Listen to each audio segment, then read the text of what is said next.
आज के इस यूट्यूब चैनल में आपका स्वागत है। मैं ओम प्रकाश सिंह आचार्य, डॉक्टर देवेंद्र पाल, सरस्वती विद्या मंदिर इंटर कॉलेज की ओर से एक वीडियो कैकेयी का अनुताप लेकर यहाँ उपस्थित हूँ। तो छात्र जरा समझें। छात्रों को अर्थ समझाया जाता है लेकिन पीडीएफ से काम चला लेते हैं, लेकिन जब तक पूरी वीडियो नहीं देखेंगे तो उनके अर्थ भी समझ में नहीं आएगा। तो उसका कार्यक्रम थोड़ा बदला हुआ है। पहले वीडियो देखेंगे जब कोई कार्य समझ में आएगा। ठीक है, इसी के साथ आगे बढ़ते हैं।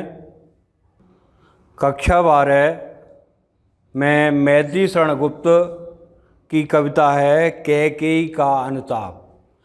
ये सभी को विदित है कि रामचंद्र जी, लक्ष्मण जी और सीता जी वन को चले गए और वहाँ पंचवटी में जा कर के रहने लगे।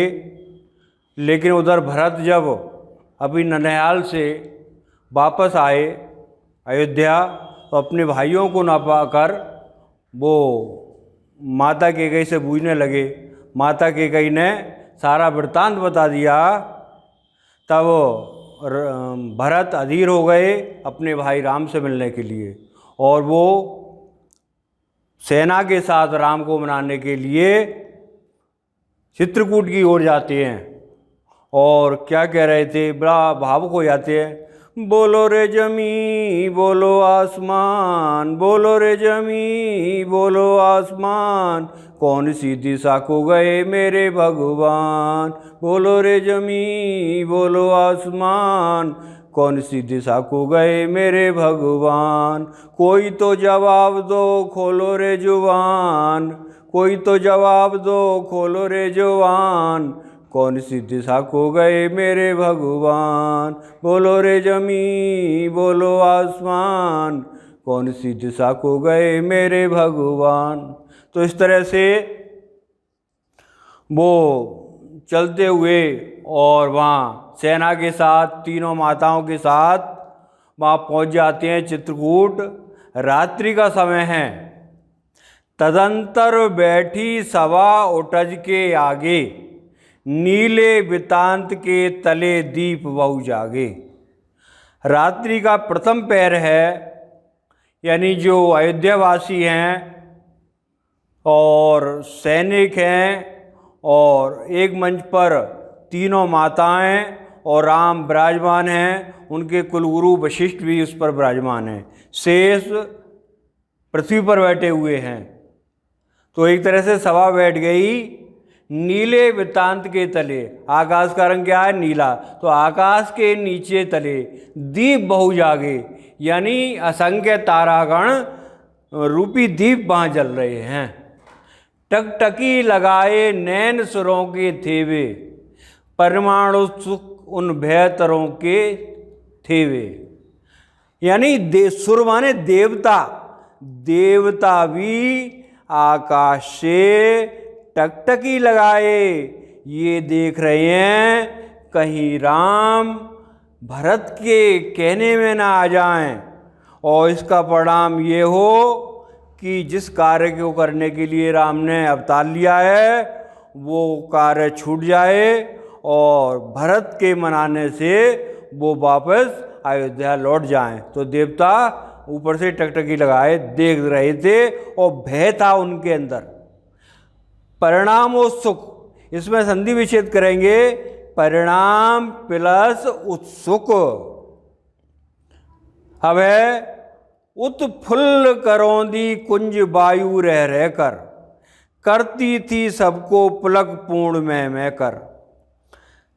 रात्रि का प्रथम पहर है, तो जो करौंदे के पेड़ वहाँ थे लगे हुए, उनके पुष्पों से सुगंधित वायु निकल कर के वहाँ बह रही है और सबके मन को एक तरह से पुलक माने एक रोमांच प्रकट कर रही है, यानी प्रसन्नता का दृश्य वहाँ दिखाई देने लगता है। बह चंद्रलोकता कहाँ चांदनी वैसी, प्रभु बोले गिरा गंभीर नीर निधि जैसी। नीर निधि ये समुद्र का पर्यायवाची है। ऐसा लगता था वह कि चंद्रलोक था, कहाँ चांदनी है वैसी, लेकिन वैसी चांदनी नहीं थी जहाँ चंद्रलोक में होती है। प्रभु बोले गिरा गंभीर नींद न जे, लेकिन राम मर्यादा पुरुषोत्तम थे और वह गंभीर होकर के बोले, समुद्र की तरह धैर्य धारण करके गंभीर होकर के बोले, हे भरत भद्र अब कहो अभिष्ट अपना, सब सजग हो गए भंग हुआ जो सपना। रामचंद्र जी कहते हैं, हे भरत भैया अब कहो क्या कहना है, तुम्हें मनवांछित फल की प्राप्ति हो गई, सब सजग हो गए भंग हुआ जो सपना। ऐसे वहाँ सेना बैठी थी, सभा बैठी थी, तो एक तरह से उन्हें करंट का झटका सा लगा, जैसे वो सपना देख रहे हों। हे आर रहा क्या भरत अभिष्ट अभी भी, मिल गया अकंटक राज उसे जब तब भी। रामचंद्र जी कहते हैं, अरे भरत भैया तुमको मनवांछित अयोध्या का राज मिल गया है, और अब भी कोई तुम्हारे लिए कोई शेष रह गया है तो वो उसके बारे में मुझसे बात कर सकते हो। पाया तुमने तरुतले अरण बसेरा, रह गया अविशेष तथापि क्या मेरा। देखिए आपको भरत भैया आपको अयोध्या की राजगद्दी मिल गई है, और मुझे एक पेड़ के नीचे, 5 पेड़ों के नीचे बसेरा मिल गया है, यानी रहने का स्थान मिल गया है। रह गया अविशेष तथापि क्या मेरा, अब इसमें मेरा कोई मनचाहा और कोई मनचाही इच्छा नहीं है। तनु तड़प तड़क पर तप्त तात ने त्यागा, क्या रहा अविष्ट और तथापि अभागा। तब भरत जी कहते हैं, हे भैया राम, पिताजी ने तड़प तड़प कर तुम्हारी याद में प्राणों को त्याग दिया, अब बताइए इसमें मुझे क्या मनवांछित फल मिल गया, मैं तो अभागा हो गया। भैया तुम क्या कह रहे हो मेरे बारे में। हाँ इसी अयस के हेतु जन्म था मेरा, इसी अपयस के लिए मेरा जन्म हुआ था, निज जननी ही के हाथ हनन था मेरा। ऐसा लगता है मेरी माता के कई ने मेरा गला घोट दिया है। भैया मैं अब आपके सामने क्या कहूँ। अब कहते हो तुम कि तुम्हारे लिए मनवांछित फल मिल गया, तो आप ही बताइए कौन सा मनवांछित फल मिल गया मुझे। अब कौन अभिष्ट और आर्य किसका, संसार नष्ट है भ्रष्ट हुआ अगर जिसका। अब कौन सा मन चाहा वह फल मुझको मिल गया। मुझे तो ऐसा दिखाई देता है सारा संसार एक तरह से नष्ट हो गया है और मेरा घर भी उजड़ गया है। मुझसे मैंने ही आज स्वयं मुँह फेरा। भरत कहते हैं, भैया राम आज मुझे अपना मुख स्वयं अच्छा नहीं लगता, मैं अपना मुख देखना नहीं चाहता दर्पण में, क्योंकि मेरी माता ने मेरे मुंह पर जो कलंक का टीका लगा दिया है उसको मैं कैसे धोऊंगा। प्रभु ने भाई को पकड़ हृदय भर सींचा, रोदन जल से सह विनोद उन्हें फिर सींचा। तभी भगवान राम ने अपने भाई भरत को पकड़ करके, भुजाओं को पकड़ करके और अपने हृदय से लगा लिया और कहने लगे, हे भरत तुम क्यों रो रहे हो, कैसे, अरे मैं वहाँ भी हूँ, जीवित हूँ, तुम चिंता किस बात की करते हो। एक तरह से जैसे भरत रूपी फसल को उन्होंने जल से सींच दिया है। उसके आशय की थाय मिलेगी किसको, जनकर जननी ही जान न पाई जिसको। रामचंद्र जी कहते हैं भरत के बारे में, भरत के हृदय की थाय तो किसी को नहीं मिल सकती, क्योंकि जिस माता कैकेयी ने भरत को जन्म दिया वो माता कैकेयी भी भरत के हृदय को नहीं जान सकी। अगर भरत के हृदय को जान लेती तो वो इस तरह के वरदान नहीं मांगती। यह सच है तो अब लौट चलो तुम घर को, चौंके सब सुनकर अटल केकई स्वर को। तब केकई माता उठ करके खड़ी हो गई और कहने लगी, ये बात सत्य है राम, तो अब तुम घर को लौट चलो। चौंके सब सुनकर, ये सुनकर के सब चौंक गए कि कहाँ तो वो अटल, उन्होंने प्रतिज्ञा की थी कि राम को 14 वर्ष का वनवास और भरत को राजगद्दी, आज बेई केकई अपने स्वर में कह रही हैं कि हे बेटा राम, तुम अब घर को लौट चलो। सबने रानी की ओर अचानक देखा, जो सभा वहां बैठी हुई थी, तो सब के सब इस आवाज को सुनकर के केकई की रानी की ओर देखने लगे। बेधब्बे तुषार वृता यथा विदुलेखा, जैसे किसी पर तुषाराघात हो गया हो, यानी सफेद रंग की चादर पड़ गई हो, अर्थात वह अचेत हो गया हो, इस तरह का दृश्य वहां उत्पन्न हो गया। बैठी थी अचल तथापि असंख्य तरंगा, वह सिंगी अब थी यहाँ गौमुखी गंगा। वह जो सभा बैठी हुई थी असंख्य तारों के नीचे बैठी हुई थी। अब रानी केकई को देखिए, वह सिंगी अब थी यहाँ गौमुखी गंगा। कहाँ तो जब वरदान मांगे थे तो केकई ने सिंगनी का रूप धारण कर लिया, अपने बालों को इस तरह कर लिया, सारे आभूषण उतार दिए, को भवन में जाकर लेट गईं। लेकिन आज उनके विचार जैसे गौमुख से गंगा निकलती है उस तरह के बड़े पवित्र दिखाई दे रहे हैं। कह रही हैं केकई, हाँ जनकर भी मैंने ना भरत को जाना, सब सुन ले तुमने स्वयं अभी ये माना। मैंने अपनी कोख से भरत को जन्म दे दिया, लेकिन भरत के हृदय की थाह को नहीं नाप सकी। ये बात सब सुन लें। किसने कहा इस बात को? रामचंद्र जी ने कहा है। तुमने स्वयं अभी ये माना, सबने ये मान लिया कि रामचंद्र जी ने जो कहा है वह ठीक ही कहा है। ये सच है तो फिर लौट चलो घर भैया। ये बात सत्य मानते हो तो तुम अब राम अवध को वापस लौट चलो। अपराधिन मैं हूं तात तुम्हारी मैया। अरे अपराधिन तो मैं हूं, तुम्हारा भाई भरत नहीं, तुम्हारी मैया है अपराधिन।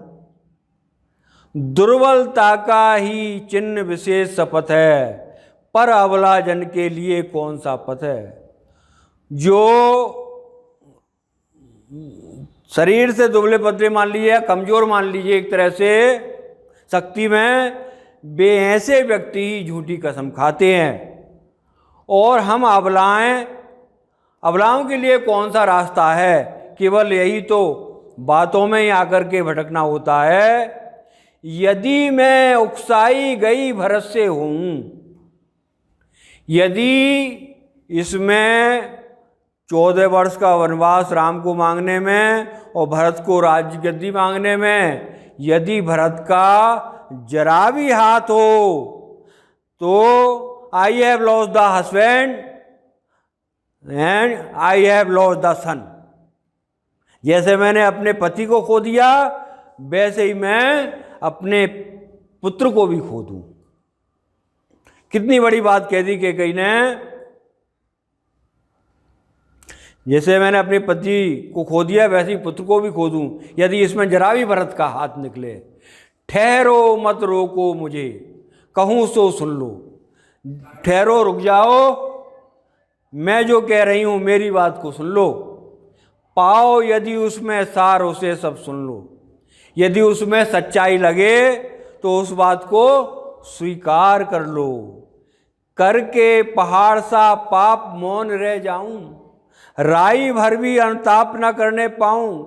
मैंने राम के साथ में पहाड़ जैसा पाप किया है तो उसके लिए राई एक सरसों के दाना होता है तो उसके बराबर भी उसका पश्चाताप न करूं मैं।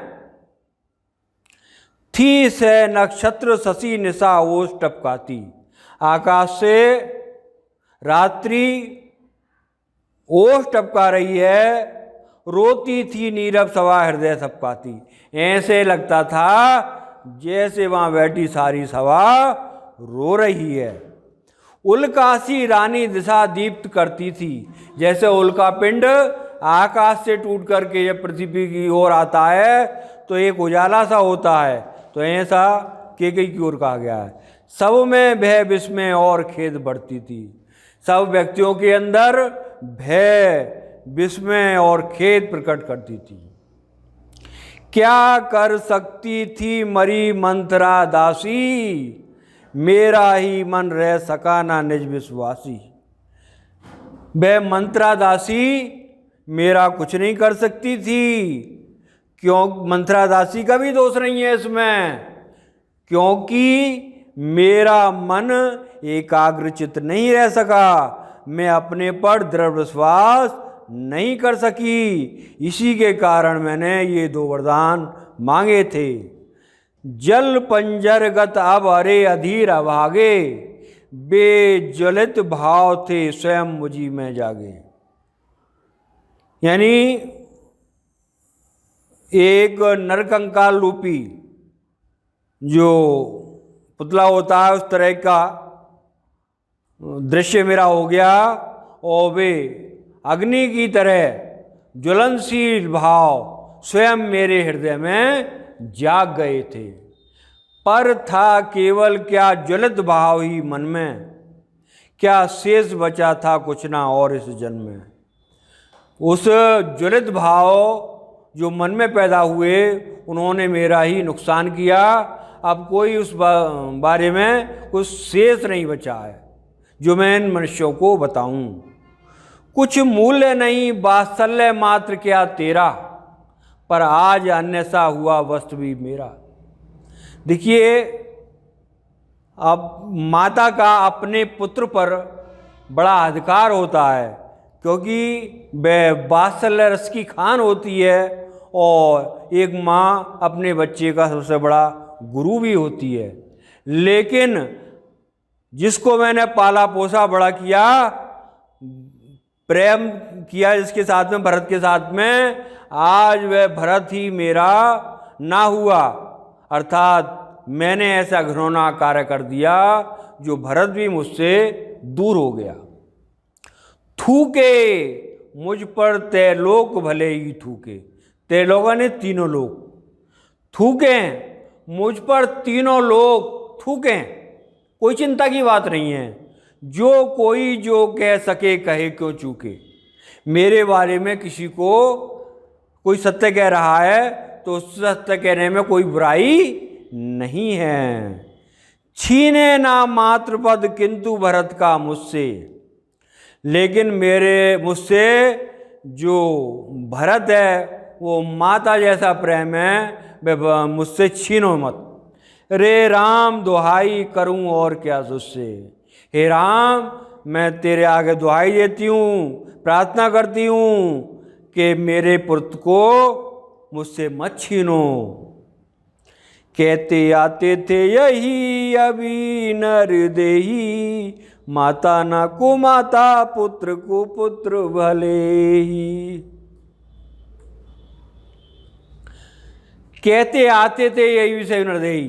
संसार के मनुष्य आज तक यही कहते आए हैं कि माता कभी भी कुमाता नहीं बन सकती, पुत्र कुपुत्र बन सकता है। माता कुमाता नहीं बन सकती, पुत्र कुपुत्र भले ही बन सकता है। अब कहें सभी ये हाय विरुद्ध विधाता, है पुत्र पुत्र ही रहे कुमाता माता। वाकई में ये भरत ने सिद्ध कर दिया है, पुत्र तो केवल पुत्र रहा लेकिन माता कुमाता बन गई। जिसने ऐसा प्रचंड रचा कि भरत को राजगद्दी और राम को वनवास मांग करके, इस तरह से ये भाव प्रकट हुए। बस मैंने इसका वाय मात्र ही देखा, दृढ़ हृदय ना देखा, मृदुल गात ही देखा। मैंने केवल भरत का बाहरी रूप देखा, उसके हृदय की थाह को मैं नहीं नाप सकी। परमार्थ ना देखा, यानी इसके अंदर परोपकार की भावना वह नहीं देखी, पूर्ण स्वार्थ ही साधा, मैंने उसके बारे में स्वार्थ की बातें ही की। इस कारण ही तो हाय आज ये बाधा, इस कारण ही तो आज ये बाधा उत्पन्न हो गई है। युग युग तक चलती रहे कठोर कहानी, रकुल में भी थी एक अभागिन रानी। ये कहानी अब युगों युगों तक चलती रहेगी कि रकुल में अर्थात अयोध्या में एक कैकेयी नाम की अभागिन रानी थी, जिसने स्वार्थ की खातिर अपने पुत्र को राजगद्दी मांग ली और बड़े पुत्र यानी दूसरे राजा के पुत्र को वनवास मांग लिया। निज जन्म जन्म में सुने जीव ये मेरा, जितनी बार लोग आगे को जन्म लेंगे उनको ये कहानी सुननी पड़ेगी। धिक्कार उसे था महास्वार्थ ने घेरा, लेकिन ये बता देना ये उसके लिए धिक्कार है, उसे तो एक महास्वार्थ ने घेर रखा था, जिसके बसीभूत होकर के उसने ऐसा किया। 100 बार धन्य है वह एक लाल की माई, जिस जननी ने है जना भरत सा भाई। तभी रामचंद्र जी उठ खड़े होते हैं और दोनों हाथ उठाकर कहते हैं 100 बार धन्य वे ऐसी माता जिसने भरत जैसे पुत्र को जन्म दिया। जिस जननी ने है जना भरत सा भाई, जिस माता ने ऐसे पुत्र को जन्म दिया वो माता 100 बार धन्य है, एक बार नहीं।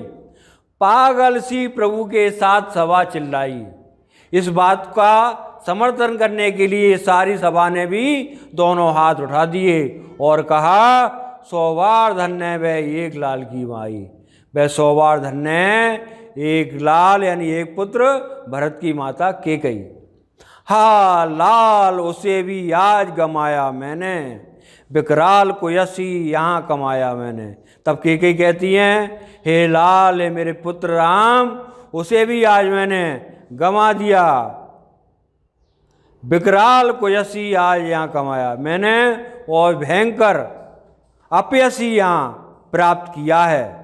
निज स्वर्ग उसी पर बार दिया था मैंने, यानी सब सारी सुविधाएं सुख उस अपने पुत्र भरत पर ही नौशावर कर दिए थे। हर तुम तक से अधिकार छीन लिया था मैंने, यानी सबके अधिकार छीन करके मैंने भरत को प्रदान कर दिए। पर वही आज ये दीन हुआ रोता है, संकित सबसे धृत हृत तुल्य से होता है। लेकिन वह आज भरत सारे सुखों को त्याग करके भाई राम के लिए रुदन करता है और उसके मन में मेरे प्रति शंका का भाव जागृत हो गया है, जैसे किसी हिरण के मन में किसी धनुष बाण को देखकर हो जाता है। श्रीखंड आज अंगार चंड है मेरा, तो इससे बढ़कर कौन दंड है मेरा। भले ही मैंने प्रचंड रूप धारण कर रखा था, लेकिन तुम बताओ अब इससे बढ़कर मैंने पुत्र खो दिया, तो इससे बढ़कर कौन सा दंड मेरे लिए शेष रह गया है। पटके मैंने पद पाणी मोह के नद में, मैंने अपने पैरों को मोह जाल में पटका। जन क्या क्या करते नहीं स्वप्न में मद में, लोग स्वप्ने में क्या क्या नहीं करते और अहंकार में क्या क्या नहीं करते। हा दंड कौन क्या उसे डरूंगी अब भी, कोई कितना भी मुझे दंड दे तो मैं अब डरने वाली नहीं हूँ। मेरा विचार कुछ दयापूर्ण हो तब भी, मेरा विचार सुन लें यदि दयापूर्वक उस पर विचार करें। हा दया हंत व घृणा हा वह करुणा, बैतरणी सी है आज जाह्नवी वरुणा। देखिए जिस समय कैकेयी ने वरदान मांगे उस समय एक सिंहनी के रूप समान रूप धारण कर लिया था, लेकिन आज वह बैतरणी सी है, यानी बहने वाली नदी कैसी है, जाह्नवी वरुणा, गंगा जैसी पवित्र। जैसे गौमुख से गंगा निकलती है उसका जल कितना पवित्र होता है, ऐसे ही आज कैकेयी के वचन गौमुख से गंगा के समान दिखाई देते हैं। सह सकती हूँ चिर नरक सुने सुविचारी, मैं इसके बदले में नरक को प्राप्त कर लूँगी, पर मुझे स्वर्ग की दया दंड से भारी। लेकिन मेरे लिए स्वर्ग की दया इस अपमान से भी भारी लग रही है। लेकर अपना ये कुलिस कठोर कलेजा, कुलिस माने काला, अब मैं ये अपना काला कठोर कलेजा लेकर कहाँ जाऊँ? मैंने इसके ही लिए तुम्हें वन भेजा। अरे भरत के लिए ही तो सब कुछ किया था और वो ही मुझसे रूठ गया। घर चलो इसी के लिए ना रूठो अब को, कुछ और कहूँ तो उसे सुनेंगे सब क्यों। ए बेटा राम, इसलिए तुम अब गुस्सा मत हो, रूठो मत, अब मेरी बात सुन लो, अब लौट करके वापस अयोध्या चलो। और मैं इससे ज़्यादा क्या कहूँगी, मेरी बात को बुरा ना मानो। मुझको ये प्यारा और इसे तुम प्यारे। देखिए कैकेयी कहती हैं मुझको तो भरत प्यारा है और इसे तुम प्यारे, और भरत को तुम प्यारे हो, यानी तुमसे असीम प्रेम है।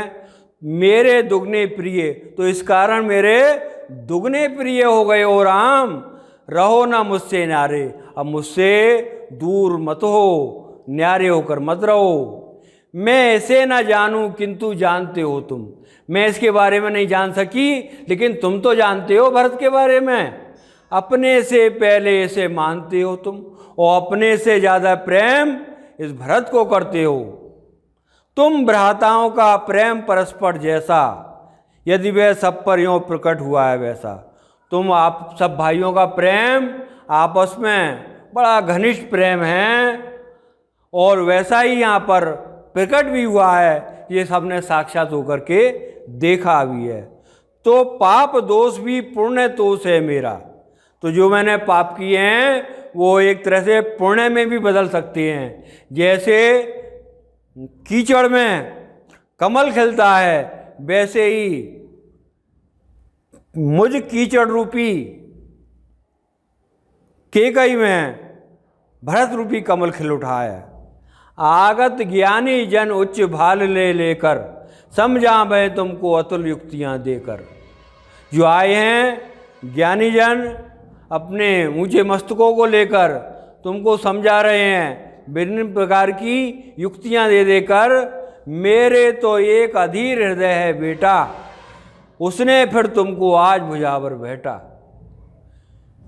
मेरे एक ही भरत था बेटा, और उस भरत का मुझसे प्रेम जो था वो दूर हो गया, मुझसे ज़्यादा प्रेम अब वो तुमसे करते हैं। उसने फिर तुमको आज भुजा पर बैठा, वो तुमसे भुजा पसार करके मिला था बेटा। अब कम से कम मेरी बात मान लो, और मेरे कहने से नहीं तो भरत के कहने से अयोध्या वापस ले चलो।